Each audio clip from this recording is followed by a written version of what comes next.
Сіздермен бүгін атылмайтын, дәмі таңдайда қалатын компоттың рецептімен бөлісемін. Банкаларды жуып, духовкада 10-15 минутқа 50 градуста қалдырып қоямыз. Кейіннен жемістерімізді жақсылап жуып, тазалап аламыз. Суық сумен дайын болған банкалардың ішіне ранатка және де қара өрік, яғни сливаны саламыз. Үстіне алдын ала өлшеніп қойған қантты салып, қайнап тұрған суды құятын боламыз. Суды құйғаннан кейін 10-15 минутқа қалдырып қоямыз.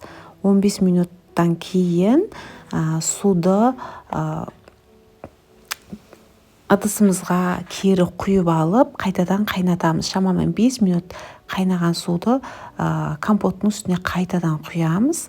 Және де қайнатылған қақпақ, яғни крышканы жауып, мықтап орап қоямыз. Осылайша бір тәулікке қалдырамыз. Бір тәуліктен кейін біздің компотымыз осылай қып-қызыл болып дайын болады.